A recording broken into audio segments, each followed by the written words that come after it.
Hello everyone and welcome back to another session of Daily Current Affairs by SSB Crack Exams. Today we'll be covering the two current affairs for 12th and 13th June. So let's start talking about SSB Crack Exams. So this is a one-stop solution for all the major difference-rated examinations like FCAT, NDA, CDS, etc. For more details regarding the courses that we offer, you can visit our official website learn.ssbcrackexams.com. You can also subscribe to our YouTube channel for regular current affair videos and other difference-rated videos. You can also follow us on Instagram as SSB Crack Exams, and don't forget to download our Android app from Google Play Store, that is SSB Crack Exams. Now let's start. First of all, we shall start with the question of the day from yesterday's session. So I asked you guys about what is Pradhan Mantri Krishi Sinchai Yojana. Since this is one of the very important schemes by Indian government, so we'll discuss this in a little detail. So this Pradhan Mantri Krishi Sinchai Yojana, Sinchai is just a Hindi word for irrigation, has been formulated with the vision of extending the coverage of irrigation majorly, and under which one component is Har Khet Ko Pani, which in English translates as more crop per drop.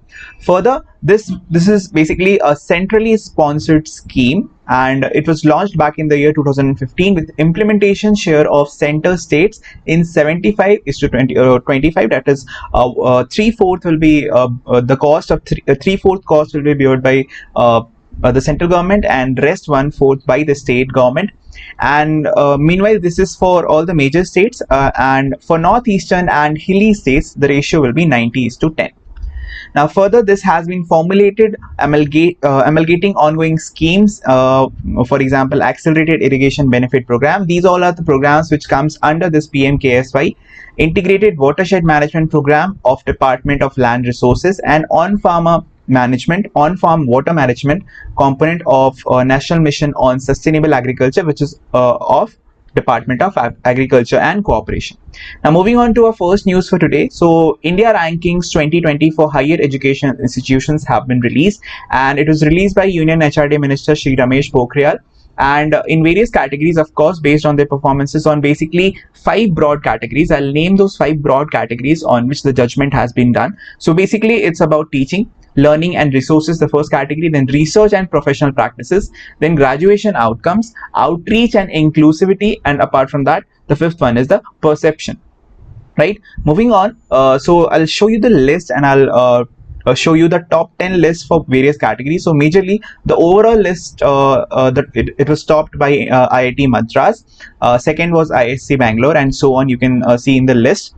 Further, the list of top 10 universities is also I'm showing you. So the university which topped the ranking was Indian Institute of Sciences, Bangalore, that is ISC Bangalore, famously known as ISC Bangalore. Then Jawaharlal Nehru University, New Delhi, that is JNU. Then BHU Varanasi, and so on.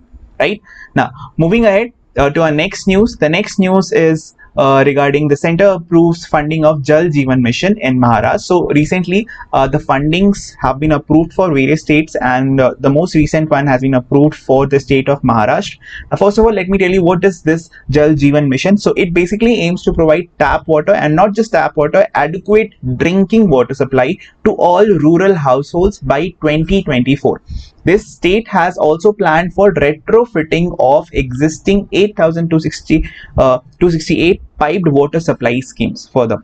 Now this program will also implement source sustainability measures as mandatory elements regarding the implementation, such as recharge and reuse through grey water management and water conservation and rainwater harvesting. All these techniques will be used. Moving on to our next news. So India's first double-deck stack container train in electrified sections has been started. So Indian Railways basically created a new world record in itself by successfully running first double stack container train in high-rise overhead equipment electrified sections. Right, well, also this will not only what it will do, this will boost the ambitious mission of Green India, which is very, very important, by promoting you can say the electric locomotives.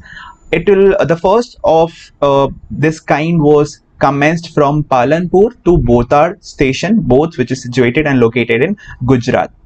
The further next news is from Savani Yojana project, that is on the Narmada river. So the third phase of Sauni Yojana project has launched. Saurashtra Narmada Avtaran Irrigation is the full form for Sauni Yojana, and this was launched backed by Gujarat Chief Minister Vijay Rupani. And this scheme is basically to fill 115 various small dams with Narmada water by August 15 this year and March 2021. The Sauni Yojana was launched to divert excess overflowing flood waters of Narmada, which is basically a base of livelihood for many farmers and the locals nearby in the Narmada Basin River, right? And this Narmada Basin is of course located in the Saurashtra region, as you all know. Now, the first phase of Sauni Yojana was inaugurated back in 2016 by Pradhan Mantri ji, and of course in Gujarat at AG3 Dam. The second phase of this scheme included 541 kilometers of pipeline works to fill 57 different small and big reservoirs, which is set to be finished by August 2020. And the third phase is expected to be finished by March 2021 next year. Now, talking about Narmada River, so this is one of the most important and major rivers which flows in the western direction. That is, it drops its water in the Arabian Sea and it starts and originates from the Amarkantak Plateau. This is very important as far as the geography of this particular river is concerned. Now, moving ahead, yesterday on 12th of June 2020, World Day Against Child Labor was celebrated. The theme for this year's World Day Against Child Labor was Protect Children from Child Labor Now More Than Ever. This year will focus on impact of crisis on child labor, particularly due to the COVID-19 outbreak all across the world.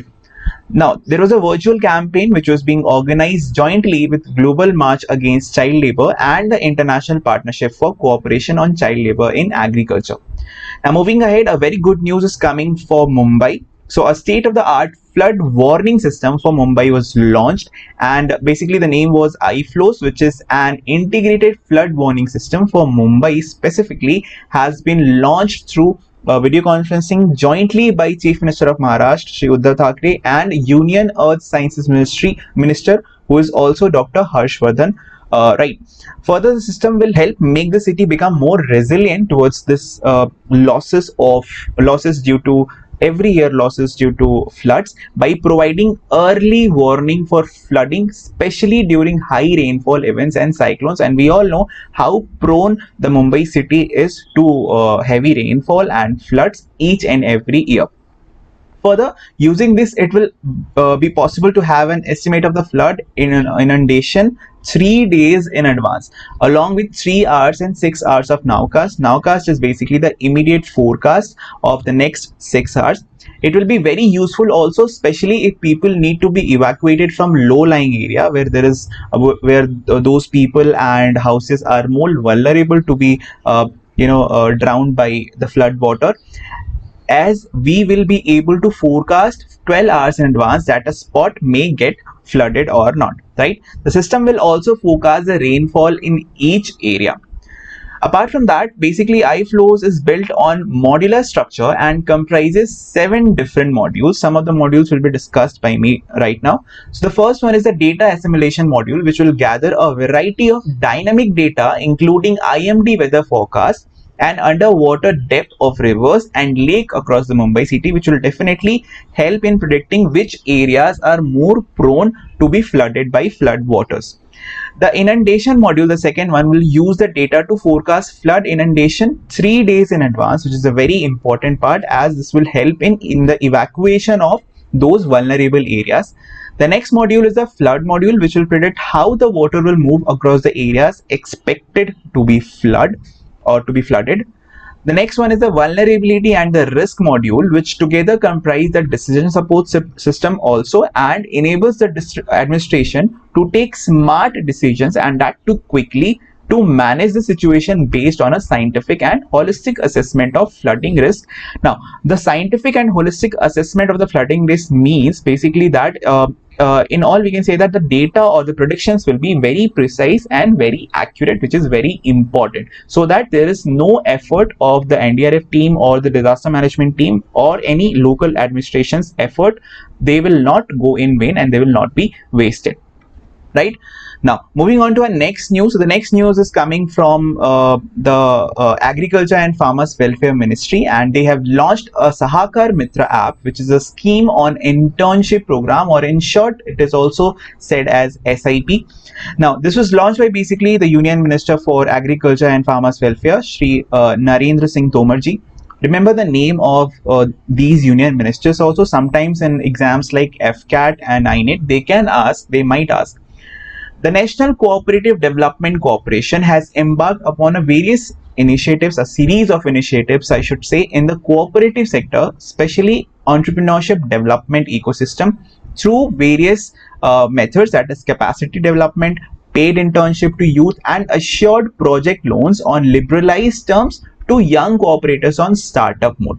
Right now, scheme on internship program. This program will basically provide the young professionals an opportunity of practical exposure and learning, which is very important in the cooperative sector, from the working of NCDC and cooperatives as paid intern. This will also, of course, lead to, you can say, an indirect way of employment. This will also reduce unemployment.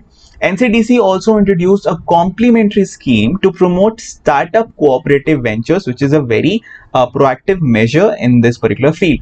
Further, Sahakar Mitra would also provide an opportunity to professionals from academic institutions also to develop leadership and entrepreneurial roles through cooperatives as farmers, producers, organizations. And if the professionals from academic institutions are learning these skills, then definitely they will impart these knowledge in their own institutions, and which will of course benefit the overall structure and the education sector of our country.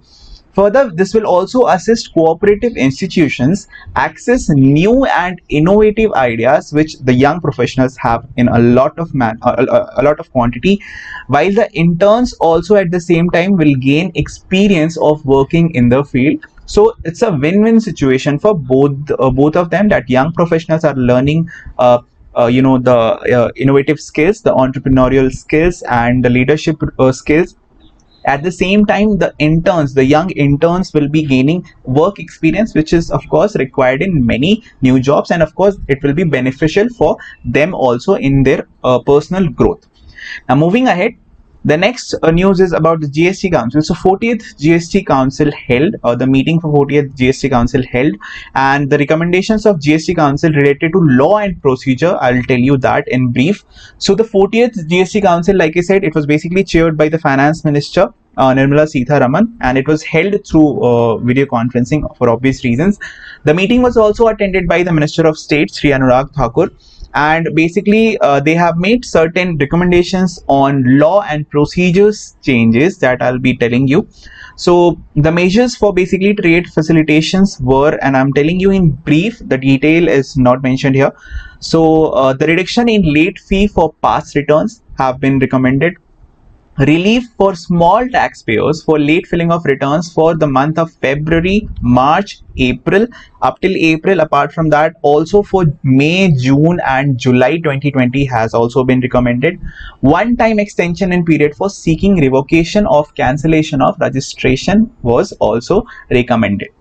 Now, moving on to our next news. Next news is from NHAI. So NHAI, that is National Highway Authority of India, has become the first construction sector organization to go fully digital, which is a great move and achievement by any ministry. Further, as one of the biggest reform, NHAI under Ministry of Road Transport and Highway, and the current Union Minister for Road Transport and Highways is Sri Nitin Gadkari. It has gone fully digital with the launch of unique cloud-based and AI-powered big data analytics platform. And remember the name, Data Lake and Project Management Software. Now, what it will do, so basically the complete project execution operations, including the workflow with timeline, or whatever the work is going through the timeline, and the alert mechanism have been configured and they have been put on this particular software. All the project documentation and contractual decisions now, and also the approvals are now being done through portal only. That means they will be done only through the online portal or the software that has been launched. With advanced analytics, software will also forecast the delays, likely disputes, and will give advanced alerts regarding those disputes or the possible or the probable threats, which is a very good thing. Now, this is also very useful as far as if you look at in present scenario that when the entire country is going through the COVID-19 lockdown, but the work by NHAI has not been stopped because the entire organization has now gone fully digital. So this is a very good sign, right, as far as the governance is concerned. I hope many government organizations go fully digital in the upcoming time. Now moving on, and we shall end our today's articles with the current COVID-19 situation in India. So as of now, the total number of confirmed cases has crossed the 3 lakh barrier, and it is now 3,08,993. Although the number of cured cases is also increasing significantly, that is 1,54,330 as of now, and unfortunately the number of deaths is 8884. Now it's quiz time, guys. So the first question for today is, which institute has topped India Rankings 2020 for higher education institutions in the overall category? So overall, the first rank was achieved by Indian Institute of Technology Madras, IIT Madras. So the correct answer is option C. If you'll talk about the university category, so in university categories, it was won by Indian Institute of Sciences Bangalore, IISc Bangalore. So the correct answer is IISc Bangalore, option A. The next question is, when was the Sauni Yojana inaugurated? So it was basically inaugurated in the year 2016. So correct answer is option C. From where does Narmada River originate? So it originates basically from Amarkantak Plateau, and it is one of the major river in the Saurashtra region, that is between Gujarat and Maharashtra.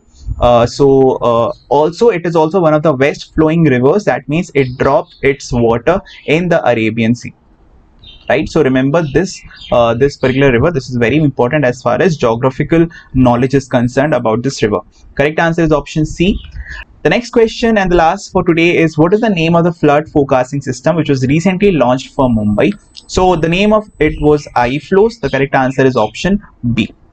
Now, the question of the day for today for you guys is, what is the Pradhan Mantri Adarsh Gram Yojana? Tell me when it was formed and basically when it came into existence, and what are the major objectives of this particular Yojana. Write your answer in the comment section, the correct answer to which will be told in the next session. Till then guys, be safe, take care, Jai Hind.